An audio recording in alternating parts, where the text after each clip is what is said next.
Ya está. Bueno, le decíamos, tenemos muchas preocupaciones y por ello recurrimos a un experto en el que ya en otras ocasiones nos ha brindado su asesoría. Déjame ver un poquito el cable. Ahí está. A ver.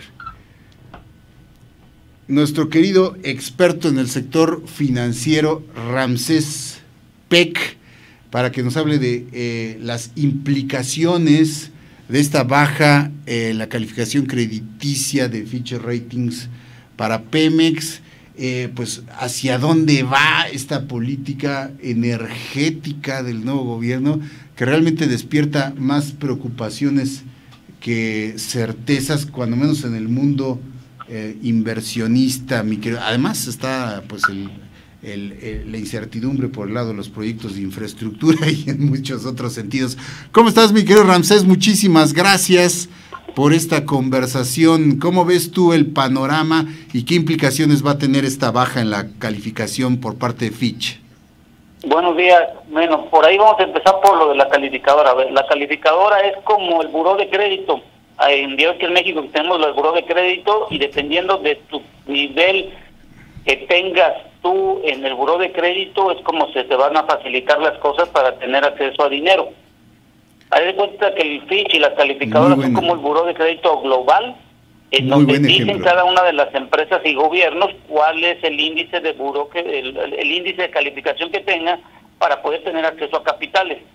Lo que acaba de suceder con Pemex es que ya no va a tener tan fácil el crédito y por lo tanto se pone en un riesgo de que cualquier persona que le quisiera prestar, un financiero o una banca o cualquier índole que pueda prestar capital, tendría que poner ciertas restricciones y pudiera aumentar la tasa de interés en donde tendría preferencial. Acuérdate que Pemex colocó hace poquito, la semana pasada, unos bonos y consiguieron una tasa de interés buena. Eso es lo que podría afectar, es que no pudiera conseguir tasa de interés para cualquier capital que pidiera prestado, de acuerdo a lo que hacía anteriormente. Tasa atractiva, claro que sí, mi querido Ramsés. Esto podríamos decir es directamente consecuencia de ese anuncio que hizo López Obrador en días pasados de que pues ya nada más vamos a sacar petróleo para autoconsumo y ya no vamos a vender al exterior. Hay una deuda enorme de Pemex, precisamente emitida en bonos, principalmente, que pues los inversionistas dudan de que solo con el consumo interno Pemex pueda sufragar esa deuda, esos compromisos, ¿no, Ramsés?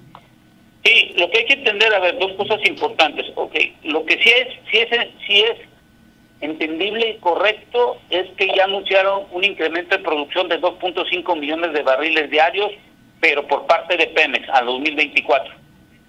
Falta todavía las producciones adicionales que van a dar las compañías privadas, que más o menos en 2024 estamos hablando de un orden de entre 300 y 400 mil barriles, que serían más o menos, podríamos tener entre el 2024 y 2027 entre 2.5 y 2.8 millones de barriles diarios. Bueno, eso es una muy buena noticia. Hoy en día vamos a poner la fotografía. Hoy estamos importando, el número cerrado lo voy a decir. Pues estamos produciendo 1.8 millones de barriles diarios. Más o menos están yendo a las refinerías, vamos a cerrarlo en 700 mil barriles. Y estamos mandando exportación 1.1 millones de barriles diarios. Esos 1.1 millones de barriles diarios, que fue el mismo promedio que estuvo en 2017, representaron para la ley de ingresos entre 20 y 22 mil millones de dólares, que representarían al tipo de cambio de hoy entre 380 y 420 mil millones de pesos. Muy buena lana. Bueno, pero acuérdate que el precio del barril estuvo por debajo de los 45 dólares, de cuando tuvimos el problema en el 17. Sí. Hoy este 2018 tenemos un precio del barril promedio de 60 dólares, 60, 62 dólares más o menos en promedio. Quiere decir que este año en México vamos a recibir alrededor, por arriba, de entre 25 y 28 mil millones de dólares, que serían entre 500 y 550 mil millones de pesos. Entonces, ahí tendríamos que hacer la pregunta, ¿qué pasaría si dejamos de exportar? ¿Quién nos daría esos 500 mil millones de pesos que entran por lo que es la exportación de hidrocarburos? No, pues sería tremendo, sería un golpe fatal, ¿no? ¿sí? Y hay otra pregunta que tendríamos que contestar. Estamos hablando de los 1.1 millones de barriles diarios que se exportan. La pregunta es la siguiente: ¿cuánto pagan las refinerías por ese crudo que se le está vendiendo? Porque el crudo, acuérdate que es de la nación, y Pemex es una empresa productiva del Estado que tendría que pagar. Entonces todavía falta contemplar ese dinero que debería estar en un balance financiero que paga la transformación industrial a la parte de Pemex Exploración y Producción. Y eso también se representa en dineros que son por derechos e impuestos que paga Pemex Exploración y Producción. Entonces, por donde lo veamos, exportar hoy sí podría producir un boquete, porque no hay otra forma de cómo sustituirlo. Y lo segundo es, no creo que los países de la OPEP y los países que no son de la OPEP nos permitieran sacar el hidrocarburo a nivel global. ¿Por qué? Porque si sacamos tan siquiera 200, 300 mil barriles, el precio del barril automáticamente sube. Se dispara.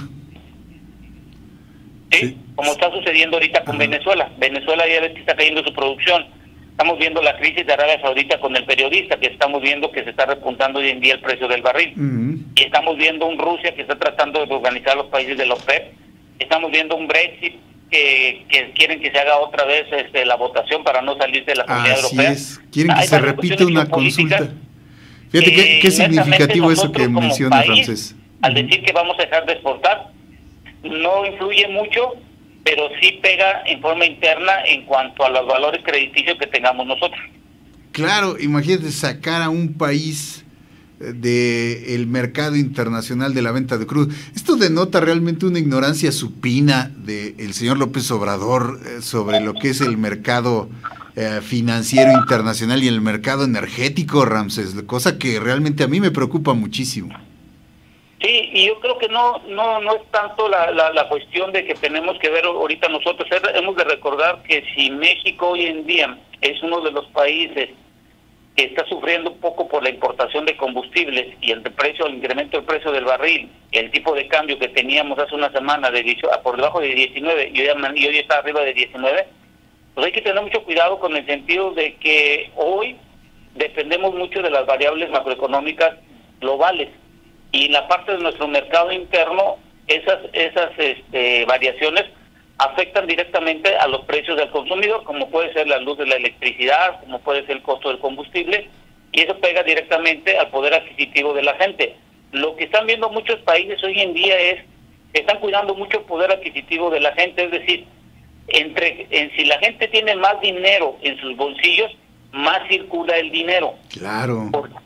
Y esa es una de las cosas que creo que tendríamos que estar revisando hoy en día en nuestro país, independientemente que haga haber la administración nueva, pero hay que ver cómo podemos empoderar a la gente para que tenga un mayor poder adquisitivo, porque antes podías ir al cine 2 veces por semana, pero hoy nomás vas una vez. Si acaso. Antes podías ir a comer con tu familia cuando pagaban la quincena, ahora no puedes ir porque tienes que pagar tus deudas.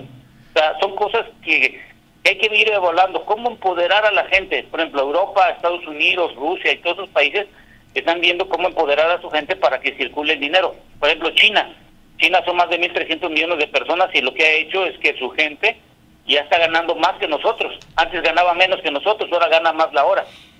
Claro, hay más millonarios en China que en cualquier otro país del mundo hoy en día, mi querido Ramsés.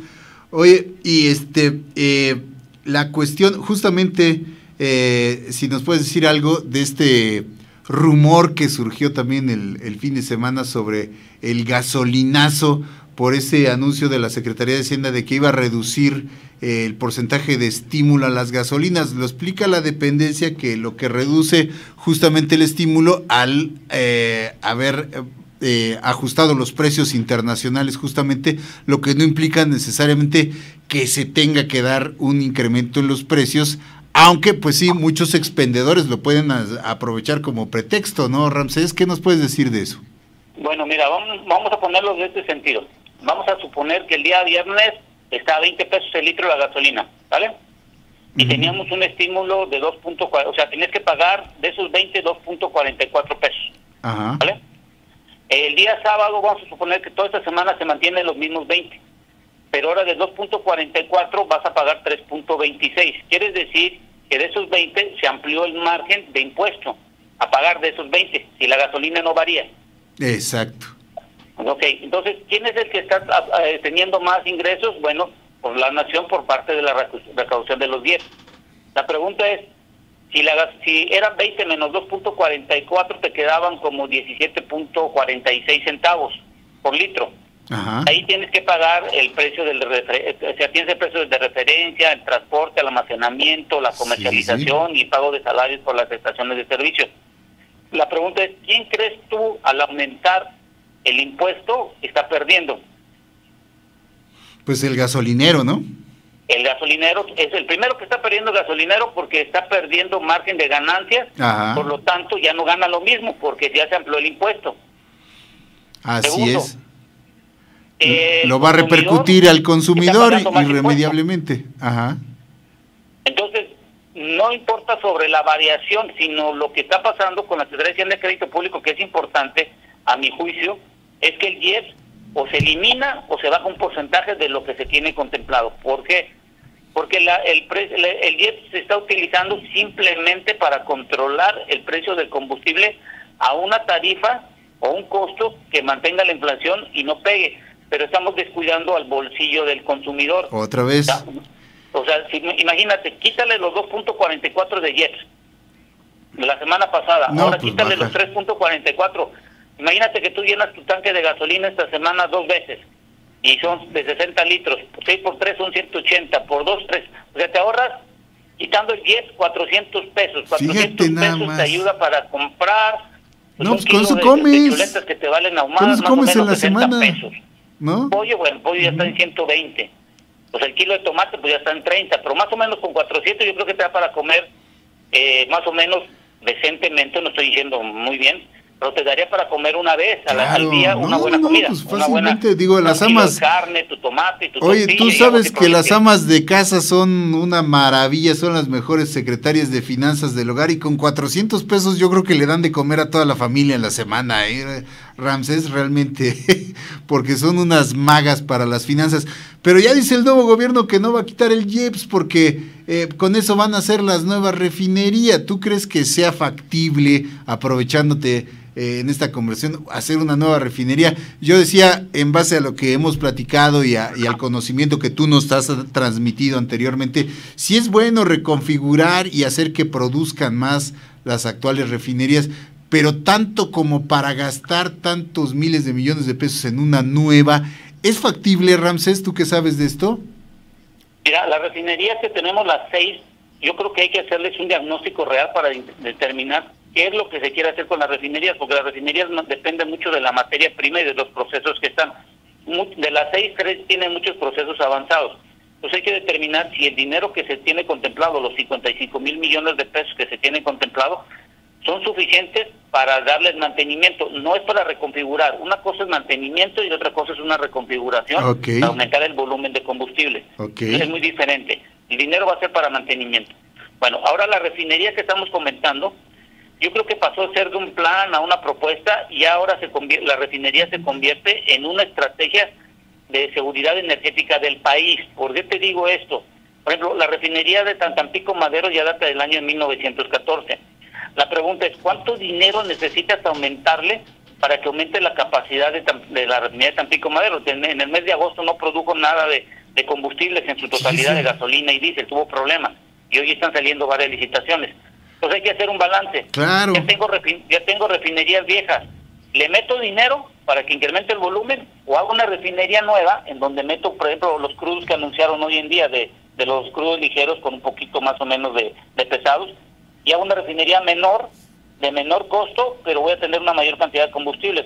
Claro. Acuérdate que hoy a México lo que le interesa es gasolina, diésel y gas propano, ya no tanto el combustóleo, porque ya la Comisión Federal de Electricidad está cerrando plantas que utilizan el combustóleo, porque le sale caro producir la electricidad. Exactamente, igual ya ni vale la pena, ¿no, Ramsés? Es lo que estoy entendiendo. Igual ya ni vale la pena gastar en algunas refinerías que son totalmente obsoletas, y entonces sí quizá destinar a construir una nueva, pero considerar, ya no gastar, ya no echar dinero bueno al malo, ¿no? En pocas palabras, Ramsés? Pero, por ejemplo, haz de cuenta, supongamos, ¿no? que tú y yo tengamos 6 carros. Tenemos un carro del año 1914, un año de 1969, 1979. Y me dicen, ¿sabes qué? Te vas a ir de Chetumal hasta Tijuana. ¿Qué carro agarrarías? ¿El de mayor, el de menor años que lo has invertido, o el que tiene menos, el que tiene más años y que no lo has invertido? No, pues no, pues el más nuevo, ¿no?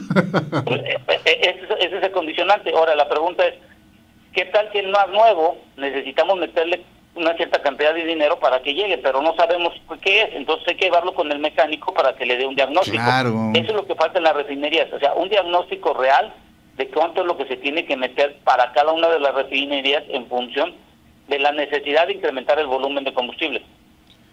Pero fíjate nada más, o sea, se lanzan a hacer declaraciones temerarias sin siquiera tener estudios, como ocurre en la cuestión del aeropuerto. Perdóname que te meta a ese tema, pero no hay un estudio prácticamente de la factibilidad enfocada totalmente en Santa Lucía, cuando lo están manejando como una opción viable. Digo, lo hemos dicho aquí, de que se puede hacer, ¿no? Porque pues si así ya está decidido, pues se va a hacer, pero que sea lo más conveniente, como tú nos estás diciendo en el caso de las refinerías, es otra cosa, ¿no, Ramsés?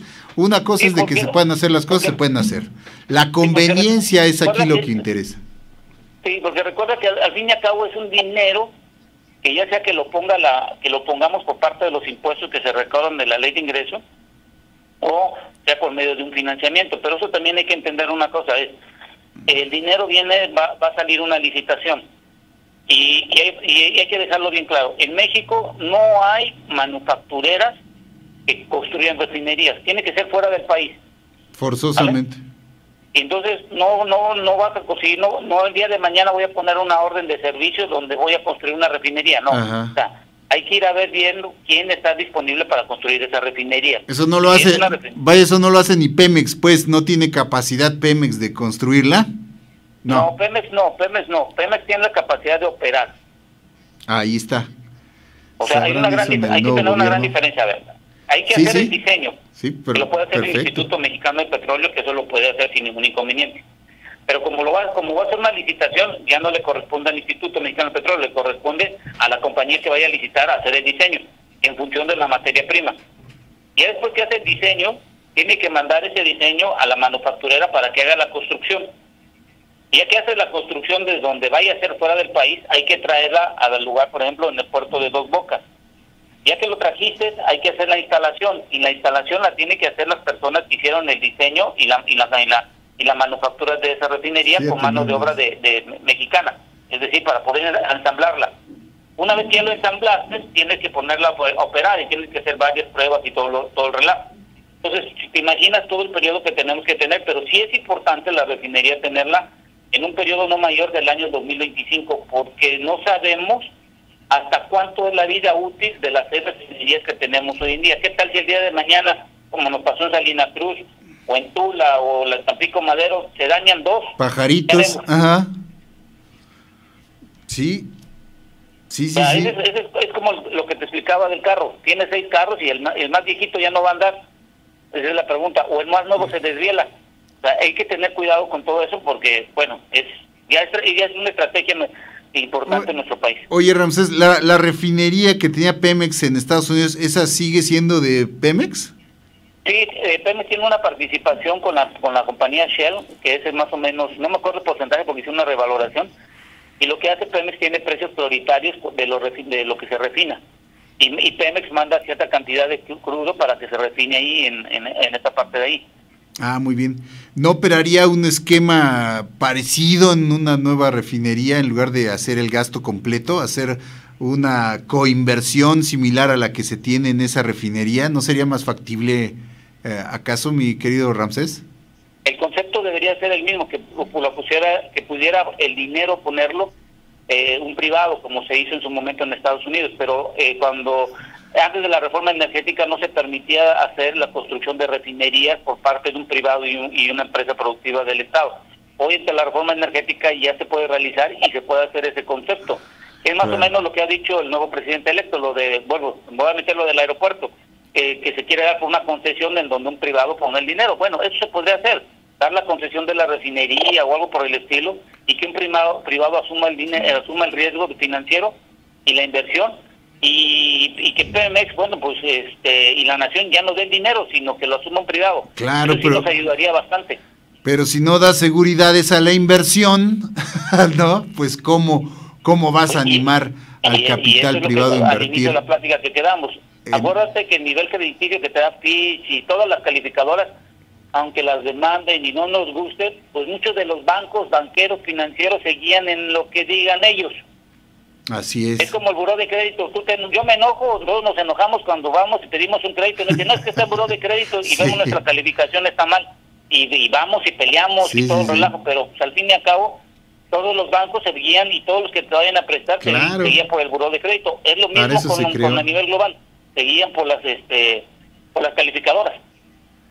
Así es, Ramsés, hay que hacérselos entender a estos señores. Oye, rápidamente, no sé si sea prudente, pero ¿cómo ves tú esta renovación hacia el interior del sindicato petrolero? ¿Crees que vaya a haber un cambio cupular o es nada más un movimiento pues de trámite, mi querido Ramsés? Bueno, yo lo que te puedo decir, el sindicato, no estoy muy relacionado, porque ya ves que no me meto mucho en en temas laboral, ese es un tema más laboral, ¿no? Independientemente de quién quede o cómo queden, y bueno, están viendo leyes y todo, yo creo que lo importante del sindicato es que se debe de convertir en el soporte primordial para Pemex, sea cual sea el dirigente, pero los trabajadores son la fuente primordial para que Pemex pueda incrementar el plan desde 1.9, desde 1.8 a 2.5 millones de barriles diarios, y darle mantenimiento a las refinerías y bueno, y todo lo que se espera. Pero creo que el brazo derecho para Pemex pues es la gente sindicalizada. Nomás hay que ver cuáles son las condiciones actuales que les vayan a dejar, independientemente de cómo estén hoy en día.